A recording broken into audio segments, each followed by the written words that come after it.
जय हिंद साथियों, आप सभी का आपके अपने परिवार आसमा सिविल एकेडमी के इस डेली करंट अफेयर्स पे मैं इशार अहमद आप सभी का एक बार फिर से पुरजोर स्वागत करता हूं और आशा करता हूं कि आप सभी स्वस्थ हैं और बिल्कुल मस्त हैं।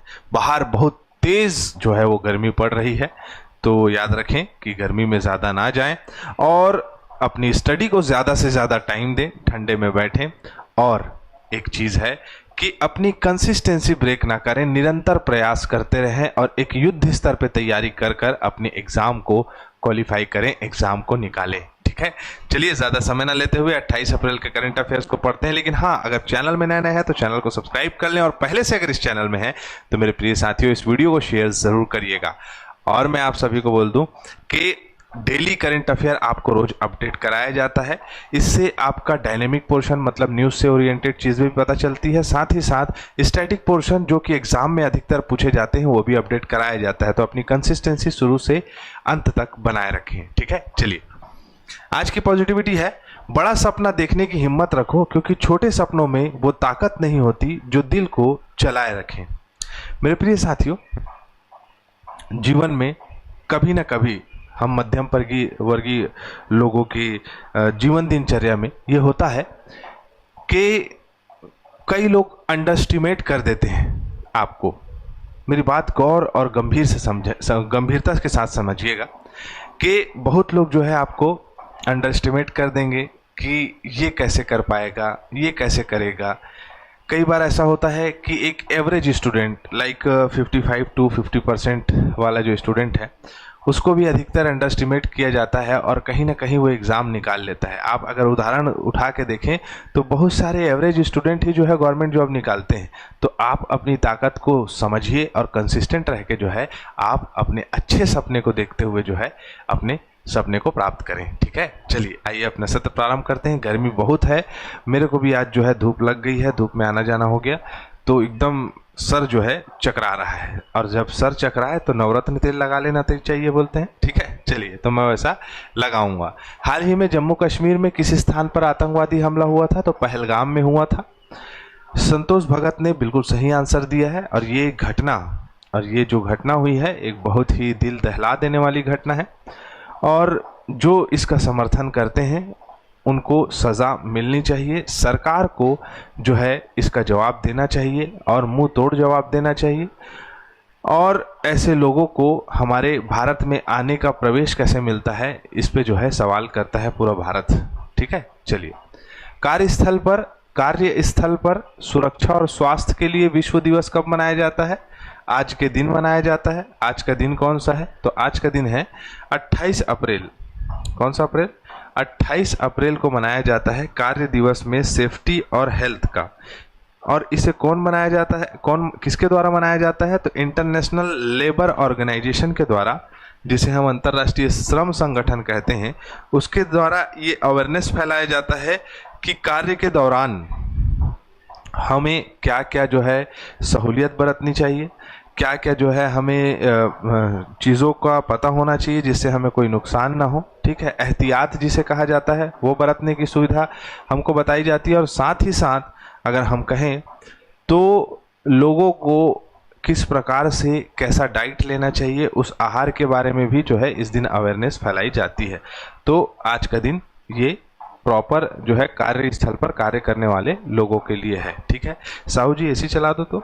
ठीक है, चलो अगला प्रश्न हमारे स्क्रीन पे ये रहा। हाल ही में किस भारतीय क्रिकेटर ने T20 क्रिकेट में 12,000 रन पूरे किए हैं? और विराट कोहली के बाद यह उपलब्धि भारतीय बन गए हैं। में 12,000 रन पूरे किए थे। उसी प्रकार रोहित शर्मा ने जो है अपने इस T20 फॉर्मेट में क्या कर लिया है? तो 12,000 रन पूरे कर लिए हैं। मैं आप सभी को बता दूं कि रोहित शर्मा को उपाधि दी जाती है कि दोहरे शतकों का बादशाह भी कहा जाता है, इन्हें मुंबई का राजा भी कहा जाता है, हिटमैन रोहित शर्मा भी कहा जाता है। इनका करियर अपने आप में बहुत ही बड़ा है और 2007 में ये डेब्यू किए थे और 2007 में ये डेब्यू करने के बाद जो है आज बहुत ही शानदार खिलाड़ी और भारतीय जो क्रिकेट टीम है, वनडे क्रिकेट टीम, उसके कप्तान हैं। भारत के दूसरे खिलाड़ी बन गए हैं ये। पहले विराट कोहली है। दुनिया में कुल 8 बल्लेबाज है जिनके पास टी20 में 12,000 रन पूरे करने का रिकॉर्ड है, जिसमें क्रिस गेल 14,000 रन है, शोएब मलिक 13,000 है, एलेक्स हेल है, फिर किरण पोलार्ड है, फिर विराट कोहली है, फिर डेविड वार्नर है, जॉस बटलर है और रोहित शर्मा है। ठीक है, तो आपको ये पता होना चाहिए। और आईपीएल में मुंबई इंडियंस की तरफ से ये कप्तानी भी करते थे, है ना। अभी वर्तमान में हार्दिक पांड्या है, लेकिन पहले यही कप्तानी करते थे। और इनकी कप्तानी में 2013, 15, 17, 19 और 2020 में आईपीएल में जो है क्या जीता है, मुंबई इंडियन ने अपना आईपीएल का, इंडियन प्रीमियर लीग का खिताब भी जीता है। ठीक है, चलिए, हाल ही में किस अभिनेत्री को चीनी होम और पर्सनल अप्लायंसेस ब्रांड जिसका नाम है ड्रीम टेक्नोलॉजी का पहला भारतीय ब्रांड एम्बेसडर बनाया है? चीन के प्रोडक्ट भारत में बिकते हैं, धड़ल्ले से बिकते हैं, और ऐसे प्रोडक्ट होते हैं जो चले तो चांद तक और चले तो चांद तक, नहीं तो शाम तक, ऐसे प्रोडक्ट्स होते हैं, चाइना मॉडल। तो ये चाइना मॉडल कंपनी के जो ब्रांड एम्बेसडर बनाई गई है वो है कृति सेनन, और ये होम अप्लायंसेस सप्लाई करती है। होम अप्लायंसेस जो है ये कंपनी बेचती है।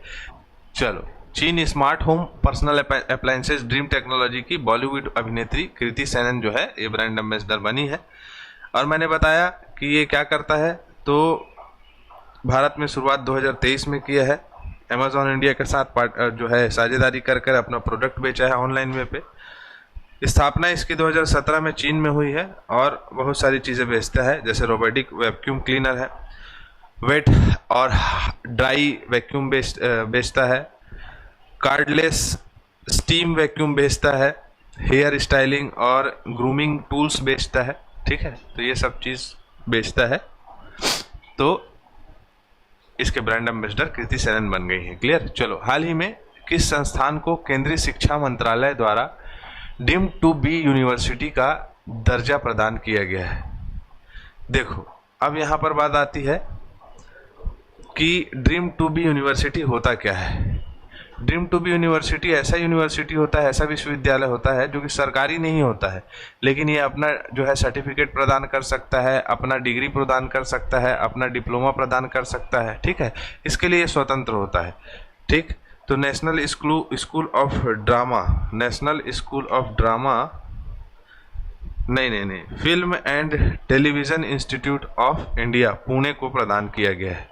और यहाँ अगर हम बात करें कि film and Television Institute of India Pune, यहाँ पर काफ़ी बड़े बड़े और जो है प्रख्यात कलाकार यहाँ जो है कार्य कर चुके हैं। नसीरुद्दीन शाह, शबाना आज़मी, राजकुमार राव, है ना, जयदीप अहलवात, गोपाल अडूर, गोपाल कृष्ण यहाँ काम नहीं कर सकते हैं। यहाँ से जो है शिक्षा प्राप्त किए हैं। काम निकल गया था क्या मेरे से, तो यहाँ से शिक्षा प्राप्त किए हैं।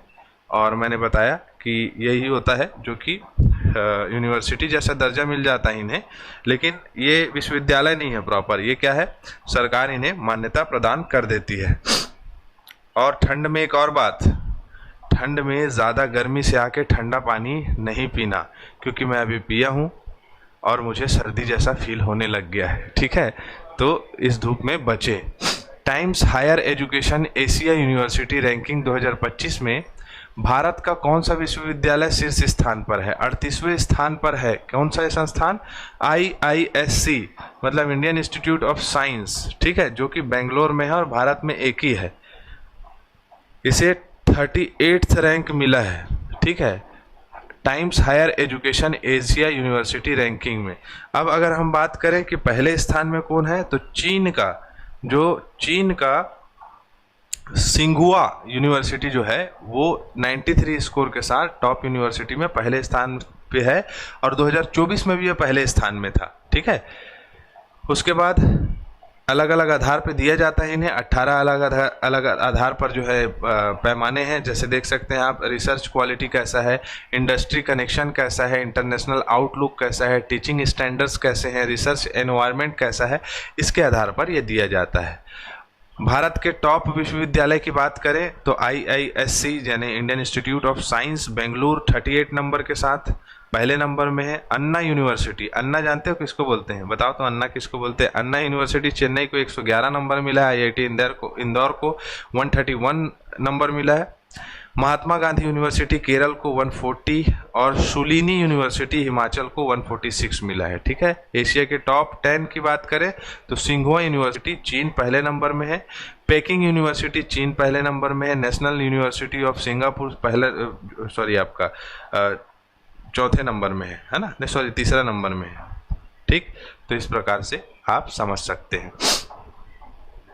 हाल ही में निम्नलिखित में से किस क्षेत्र को राष्ट्रीय उद्यान का दर्जा दिया गया है? तो सिमलीपाल जानते हैं, ओडिशा, हमारा छत्तीसगढ़ के, मतलब अगर भारत का नक्शा बनाए इस प्रकार से, छत्तीसगढ़ के पूर्वी भाग में उड़ीसा स्थित है। ठीक है, ये नीचे का जो है समझ लीजिएगा, ये वाला भाग उड़ीसा है, ये यहाँ पर हमारा छत्तीसगढ़ है। तो उड़ीसा जो है इसमें स्थित है एक बायोस्फीयर रिजर्व जिसका नाम है, अब वो राष्ट्रीय उद्यान बन गया है 107 नंबर का, जिसका नाम क्या है? तो सिमलीपाल उड़ीसा। सिमलीपाल जो है वो क्या बन गया है? राष्ट्रीय उद्यान बन गया है। नेशनल आपका राष्ट्रीय उद्यान क्या बन गया है? नेशनल पार्क बन गया है ना, नेशनल पार्क बन गया है। कौन सा? तो सिमलीपाल। और साथ ही साथ ये बाघ अभ्यारण्य भी है। तो अगर हम बात करें सबसे नवीनतम या सबसे नया राष्ट्रीय उद्यान कौन सा है, अगर प्रश्न पूछा एग्जाम में, तो 107 नंबर का राष्ट्रीय उद्यान, जिसका नाम क्या है?